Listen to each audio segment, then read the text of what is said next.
Hi, everyone. My name is David Tong from TGR Foundation, a Tiger Woods charity. We welcome everyone to our digital workshop on creating an inquiry-minded environment by examining the 5E instructional framework. And we're excited to have you all join us today virtually. And before I hand it off to our amazing facilitators, I want to share real briefly about TGR Foundation and who we are. All right, so we've been around for over 24 years, developing programs for educators, students, and their communities to help unlock student potential and really empower them to pursue their passions through education, right? This past week has been challenging for a lot of us, and we've been working hard to develop a lot of resources for educators to help them develop curriculum or find ways to implement what they normally do in the classroom in a digital learning environment. We've heard a lot of feedback from educators as well, and so we're very excited to have you all join us today. If you want some more information about this, we'll share at the end of this digital workshop. You can also visit our website at tgrfoundation.org to get some more information. Okay, and with that, I'm actually going to hand it off to Holly to kick us off and maybe talk a little bit more about our professional learning program. Hi, good morning, everyone. I'm so excited. I'm seeing some familiar names in the chat box and some brand new names as well. Just really want to thank everyone for joining us today. Again, my name is Holly Denard. I'm one of the professional development facilitators here at TGR Foundation. I'll be introducing and turning it over to my co-facilitator in a second, but I just want to spend a minute here really just thanking everyone for spending time with us today, because it's been a challenging week, and we just support you all, and we just want you to know that we're here for you guys, and we know that you guys have been doing some amazing work this week under this very difficult time, supporting your own students as well as one another. So I just want to really thank you and start off the morning with that thought in mind. Is we appreciate you, we applaud you, and we thank you. So with that being said, I want to turn it over to my co-facilitator here, Jess, and she can spend a moment introducing herself as well. Hey guys, it's Jess, aka Snap Queen nowadays. So glad to be with you guys today. For those of you who don't know me, I'm Jessica Kessler. I am also a professional development facilitator with the TGR Foundation. I am coming to you from Washington, D.C., and I'm super excited to be here with everyone today. You've already met David and Holly, but just to let you know, the rest of our CREATE team and a lot of our staffers are actually watching in as well with us. You can see some of us who have changed our name to TGR-Who We Are. If you have any questions, feel free to put those in the chat box. If you specifically want to say hi to a fellow team member, feel free to use that chat box. And we will also be having office hours later on right after this call. So feel free to stick around and talk to us one-on-one with any of your questions, comments, or anything about this workshop or anything else that we're doing in order to continue to support you guys. So can't wait to get started. I'm turning it back over to Holly to kick us off. All right, thanks, Jess.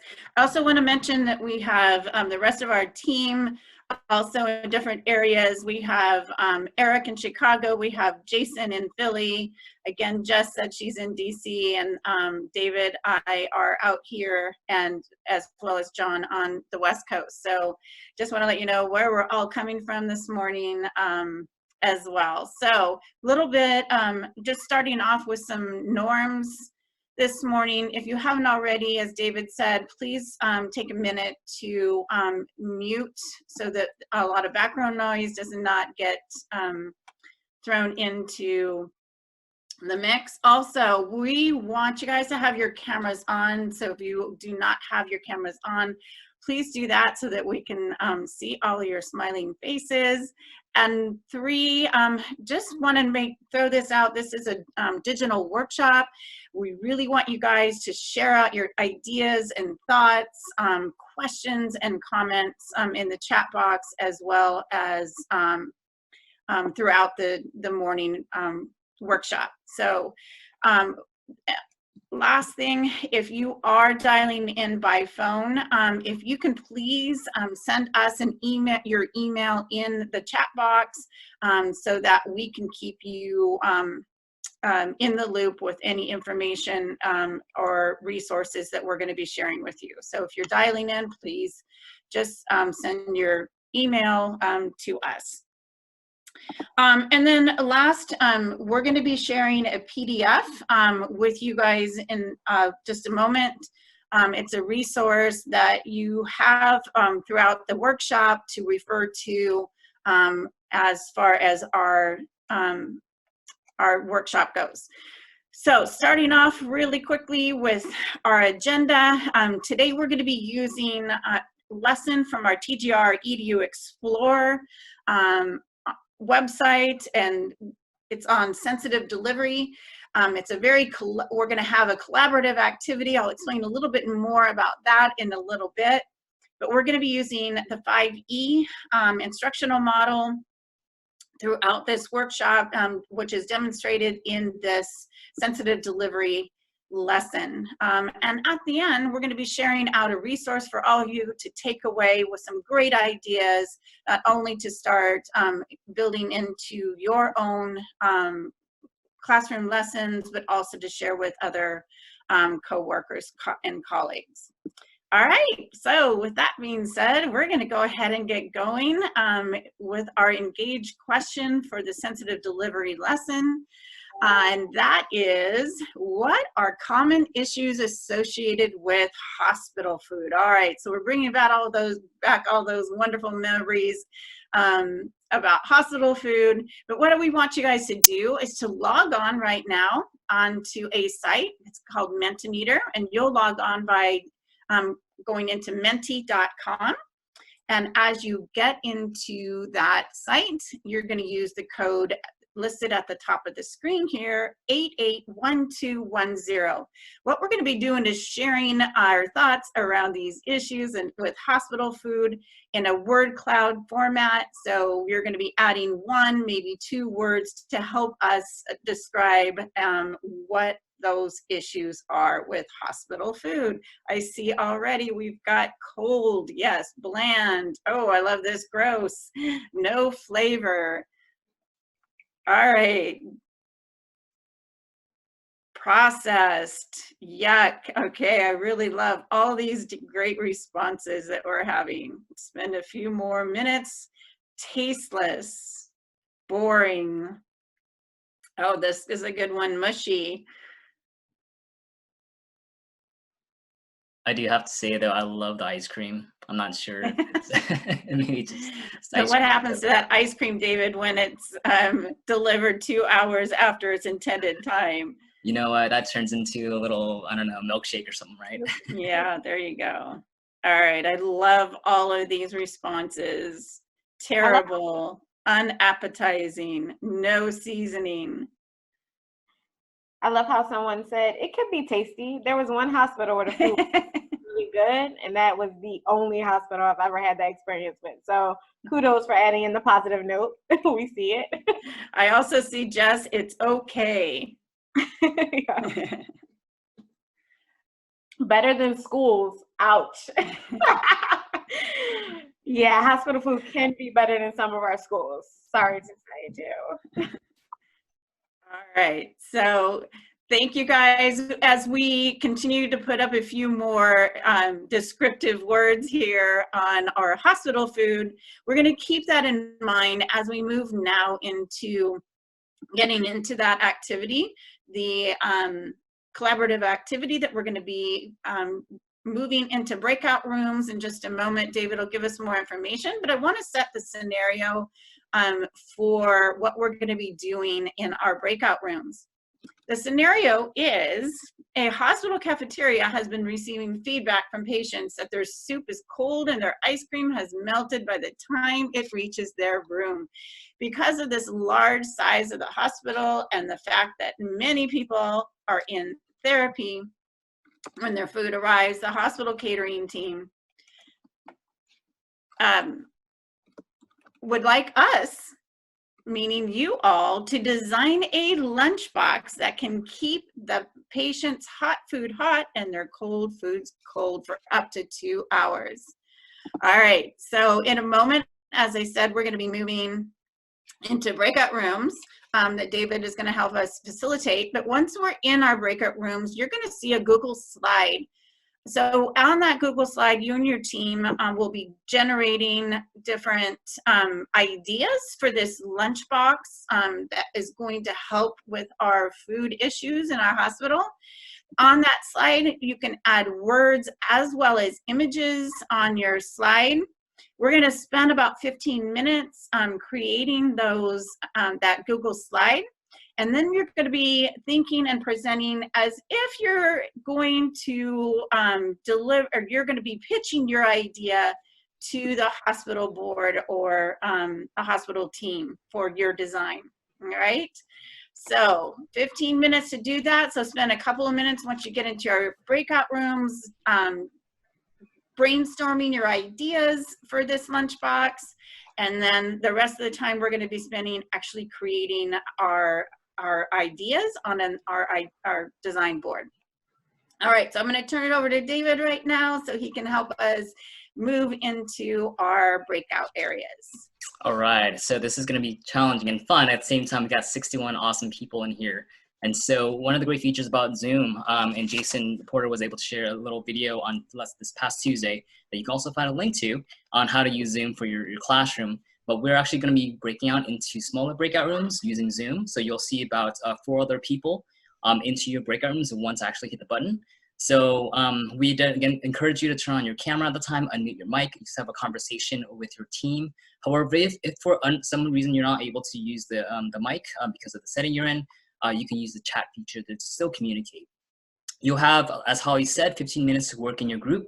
And a timer will actually be displayed once you get into the breakout room, so you have a gauge of how much time you have left before you're automatically brought back to the main session. Okay. As you can see here, I'm going to show you on the screen real quick. This is going to be what an example Google slide that your team will be able to use to create your idea board on what this lunchbox design could be. Okay. So what I'll do in a little bit is once I hit the button, you'll be able to arrive in your breakout room, introduce yourselves in your group, and just wait patiently for me to hop in. I'm actually going to be pasting the Google Slide collaborative link on so that you all can click on it and then be able to really add images, add text, be very creative in terms of how your lunchbox design could be. And we will hop around and kind of see how you guys are doing. And then we'll do a little share out at the end of the 15 minutes, okay? So yeah, you can do infographic style, you can do just again, be creative. You got images, you got words. It's really up to your group. Again, introduce yourselves and then you guys can be really creative with it, okay? So let's begin, and once I click on this button, you guys should automatically be moved into breakout rooms. If you are not, we'll also have a group in the main room to really kind of to work together as well, okay? All right, let's kick it off. Okay, so it looks like we're all back in the main room. Great job, everyone. And thanks for being patient. For those of you at the bottom of the group list, we had a number of breakout rooms. This is actually another feature with Zoom that you can do with your students if you want to have small breakout rooms. You can actually jump in into each group. I was able to actually monitor some of the group's work using the Google Docs, and so I didn't jump in the room. I just was looking around, and I'm asking actually 2 groups to share out in terms of what they've designed for their lunchbox design. So what I'm gonna do now is I'm actually gonna call on Jenner to share her design. Let's see, if you can unmute yourself, I'm gonna share your slide. Okay, so with very little time, I jumped in and was just wondering, what do I already know about getting food to people? Both hot and cold. So I threw in the image of the cooler. I threw in the hot box that we use at our restaurants, especially for catering. And I asked some questions like what materials would be available and that we would need to consider sustainability costs and access to different materials. So really looking at, lessening our impact on the environment and making something affordable. And I also threw in the picture of the robot that I've seen in action in hotels. And I know that they're also using in hospitals. So pretty much how can we use what we already know and move forward from there? Snaps to that. I love that. Thank you for sharing. Really, yeah, thinking about prior knowledge, right? And try not to create something from scratch. Let's use what we already know. So I love that. Thank you. Next group, actually, I'm gonna call on Susie to share her group's project or design. And Susie, you can unmute yourself as well. There, can you hear me? Yes, we can. Okay. Well, this is just our group. Everybody looked for different options of what we thought would be feasible for delivering food to hospital rooms. We discussed whether we would want it to be reusable or disposable. And we started with this little Yeti cup in the corner, because everybody knows what that is. And everybody went out on the internet and looked for various pictures of different insulated ways of delivering food. Awesome. Thank you. Appreciate that. All right. So that was, these are just two examples of the many different posters that we had. We were thinking, to be quite frank, we were thinking of ways to do a gallery walk to make things kind of more conversational and have everyone see everything. Again, for the sake of this kind of digital learning time, we're limiting on just sharing out two. But we'll share all the other links today so that you guys can see some of the other work that the other groups have done. And I appreciate your time in the last 15 minutes. And with that, I'll hand it back to Jess to lead us on our next section. Awesome. Thank you guys so much for jumping in. And I know it was a quick turnaround. Again, this is one of our lessons on TGR EDU Explore, which we'll give you a link to and make sure you have access to throughout. But you can really dive really deep into the sensitive delivery lesson. And in a small 15 minutes of time, we already see that there were some thought-provoking comments added, definitely a lot of imagery, even a little bit of research I heard as the two groups shared out that they've done in that small amount of time. So as you can imagine, when you have the full scope of your classroom or as you're doing distance learning, the possibilities for this are endless. So we're going to keep going. Because this was really an opportunity for us to model the 5E framework. I know that many of you are probably familiar with the 5Es, at least in their titles. And for us who are not as familiar with the 5Es, Jason earlier in our digital workshop pasted in a link to a PDF that has outlined all of the 5Es and given definitions for them.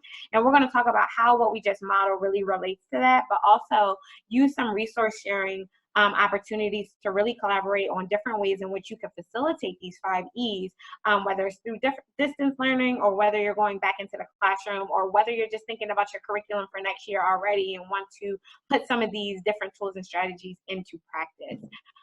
So thinking about these 5Es, starting off with our engage, right? And engage is really an opportunity for you to pique student interest, get them thinking about their prior knowledge. It should be something short and sweet, should be something that really just gets them excited and gets things going. And you saw that as we kind of modeled that intro question, right? How do you feel about hospital food? It could go left, it could go right, but it really just gets everybody thinking about their past experience and really gets them all on the same page as far as where we could possibly go with this lesson.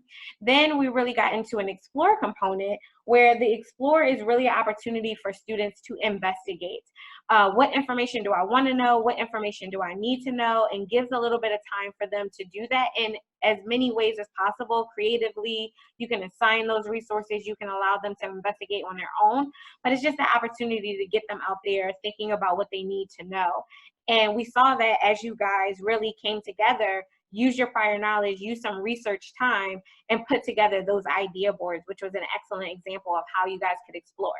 That explore could go so much further, right? You had 15 minutes or maybe even less than to really get into it. So imagine what, a full block period for an explore, even a week to explore could do for students and their knowledge.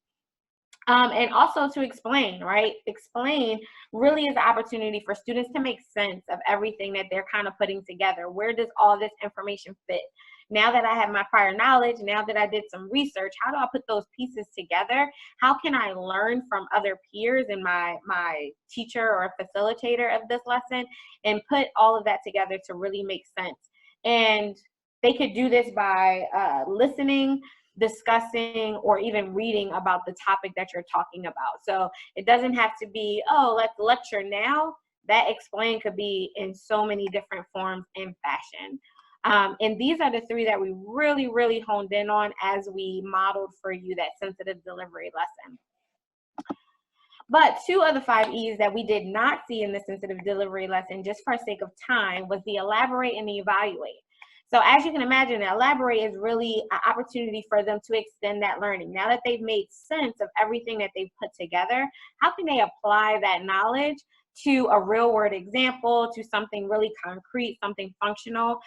In our sensitive delivery lesson, you see that students are able to actually build out some prototypes. They're actually able to calculate some different ratios of compartment sizes and think about all their kind of tools and strategies and research and put that together in something really tangible into a project. And then you can move them into that evaluate phase where students actually assess their own understanding, or you as the teacher gain that understanding of what have students learned through this process. Am I meeting my target goals? Are students where I want them to be at this component, at this moment of the lesson? What I would love to just point out is to demystify actually the fact that people think that this should be a linear model. And that's not actually the case. The 5 E's does not have to be a linear model. You don't have to say, I'm going to engage and then explore and then explain. Sometimes you need to re-engage students, right? Because after working on something for a little bit of time, you get those students that are like, okay, I'm done. Like, we've been working on this too long. But if you can re-engage them, like, that's great. Sometimes you need to evaluate after every component, right? That exit ticket or that opportunity to just access. Did they actually explore? Are they explaining or getting what they need? So that this cycle is really more like a cyclic cycle, or a means in which you can actually embed the pieces where you need them to go. What's really important here is just that you kind of look at each component as an opportunity to get students a deeper understanding and have them go a little deeper at each leg of the race, to make sure they're really getting everything out of it that you want them to get. Okay, so with that being said, I would love for us to go back to menti.com, because we could not, in the time that we have, really give you a model for elaborate. I want to hear what you guys have to say about ways in which you could elaborate on those idea boards that you created in our short period of time. So again, as I said in the chat, menti.com, you're using the same code 881210. If you left it open, it should still actually be active wherever you left it, and you should just automatically see the screen pop up. And you can start adding some of your thoughts in there. What ways can you have students elaborate on their idea boards?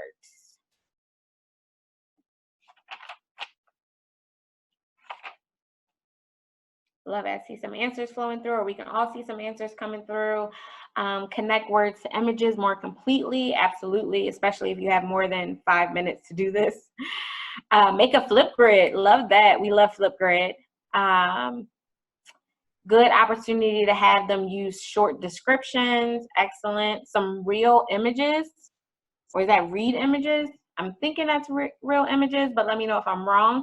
Also, if you have anything that you want to share out loud of how any of this may have worked for you, or some of these that you've seen in action, feel free to use the raise your hand feature, and David or Jason will make sure to unmute you so that you can share out, because we would love to hear your thoughts. We have a lot coming in. Gather peer feedback. Love it. Do an actual gallery walk or that virtual gallery walk that will allow them to see and learn from other people. Challenge to consider other factors. I love that one, because you can always throw a little monkey wrench in their system, right? And say, oh, you guys have this great idea board, but what if there are 12 floors? Now you have to think about how you can get to all 12 floors in a short amount of time.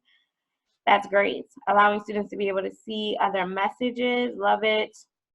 And actually with the Google Docs, a feature that we did not use is the fact that they can go in and comment on other people's boards. They can actually add some tags or some comments. They can start chats in that Google slide, so you can have them do a virtual kind of tour of those different slides to see what other people are thinking, even as you're distant learning.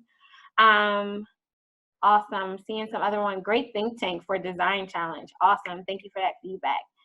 Oh, I heard somebody in the comments says, what's Flipgrid? We would love to talk to you about Flipgrid because we actually love Flipgrid too. If you stick around for office hours, we'll definitely give you some more information on Flipgrid.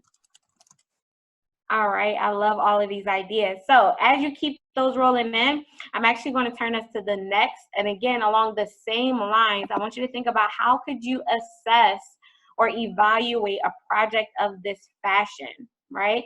So oftentimes we think that inquiry-based lessons or inquiry-based instruction cannot be assessed using traditional methods. There are ways in which you could use traditional methods, but I would love to hear out some other ways in which you feel you could assess or evaluate a project like this. So if you could, using the same code on menti.com, also add your thoughts on how you could evaluate. What are some tools that you guys have used to evaluate inquiry-based lessons or longer-term projects?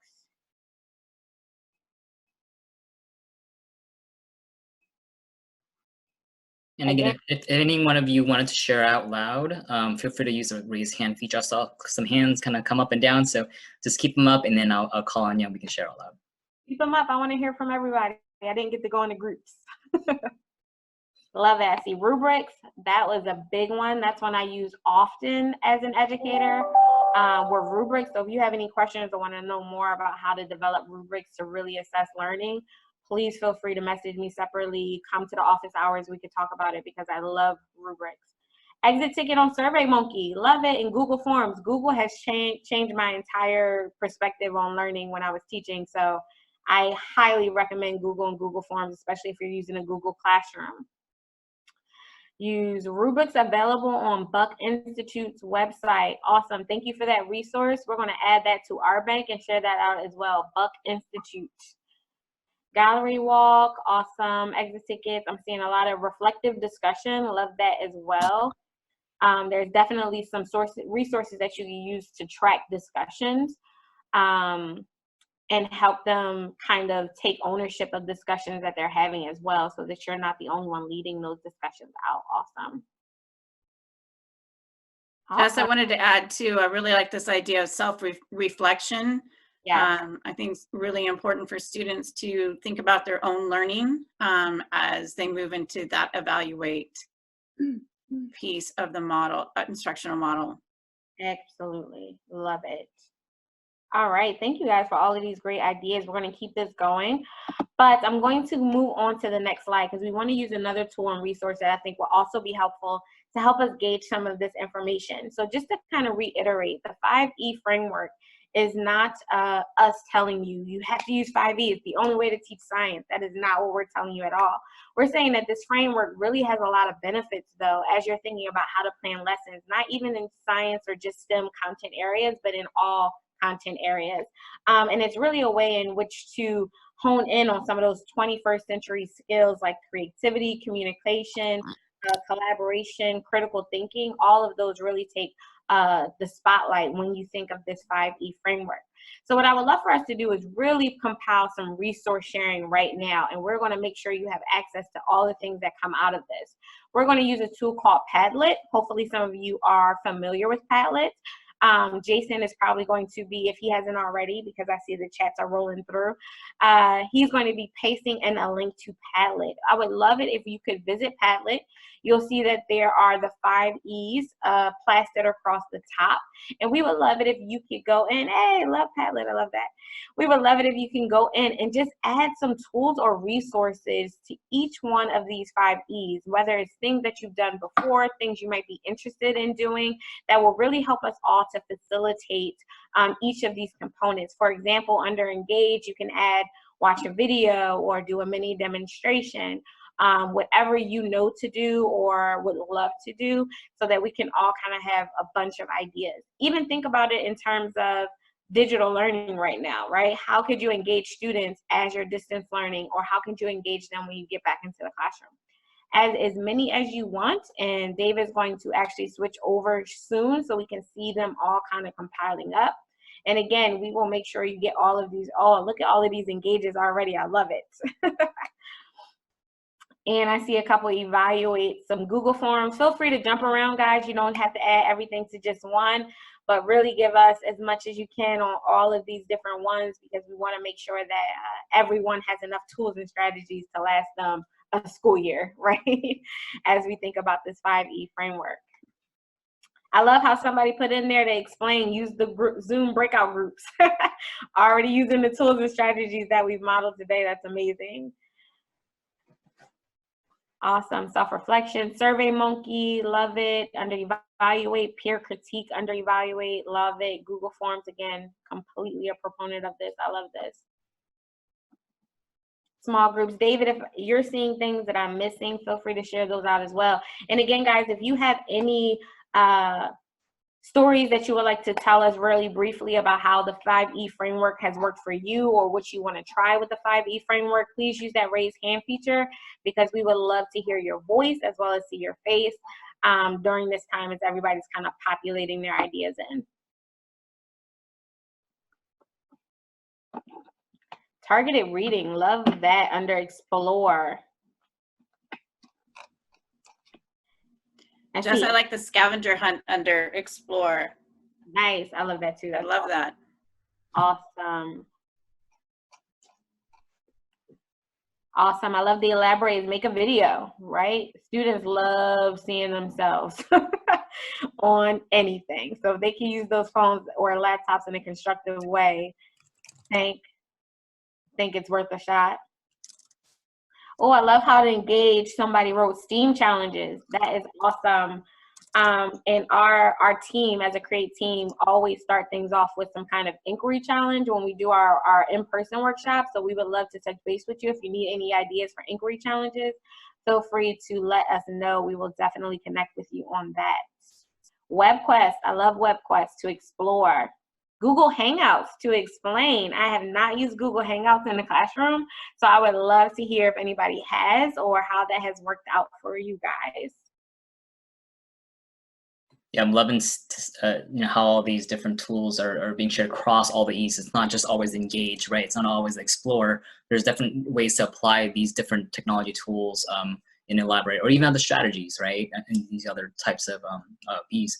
And kind of addressing some of the statements here is, hey, what's Flipgrid, or what's Pear Deck, what's all this good stuff? A lot of our staff has experience, especially with Flipgrid. We love using that as well as a lot of the teachers here that are in our training today. So kind of an informal time and session that we'll have right after this is our virtual office hours. It's a great time to just kind of collaborate. For those that maybe perhaps want to focus on Flipgrid, you guys can jump into a Flipgrid breakout room, right? This is a really great way to focus on that. But it seems like there's a lot of really great strategies that you guys are adding on here. So let's continue the conversation. Yeah, this is awesome, guys. So again, we want to, FET, that's one of my favorites. I love FET simulation labs. If you guys haven't tried those out, you definitely need to try them, especially if you're in a STEM related field. And I love how they put TGR ideas. Yep, we could be a resource for your Explore. We have a lot of ideas, so make sure that you connect with us. We would love to continue this, all right? Well, we're coming down to the close of this. What I do want to say is that, one, we will absolutely make sure you still have availability to all of these, and we'll definitely put something together so we can share it out to you guys even after it's over. So feel free to keep adding to it as we are closing out and getting ready for our office hours.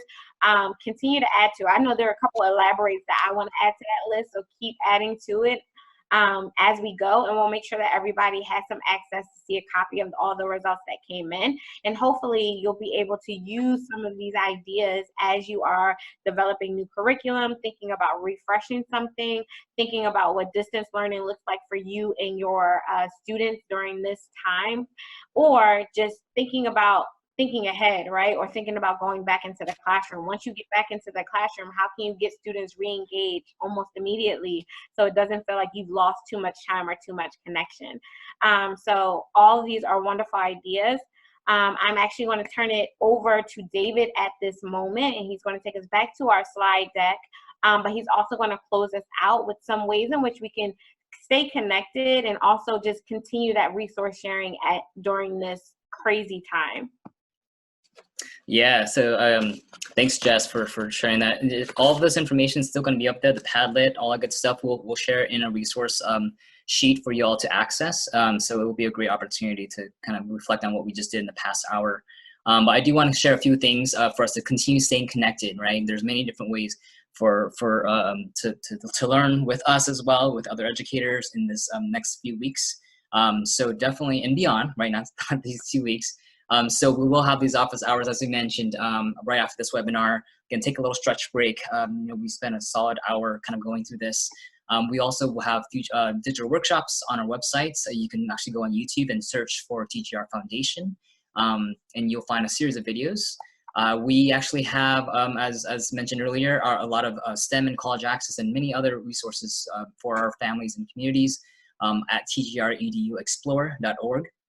And then finally, if you aren't on our educator community list yet, please sign up your email by clicking on that link or visiting that link, tgrfoundation.org/educator-community.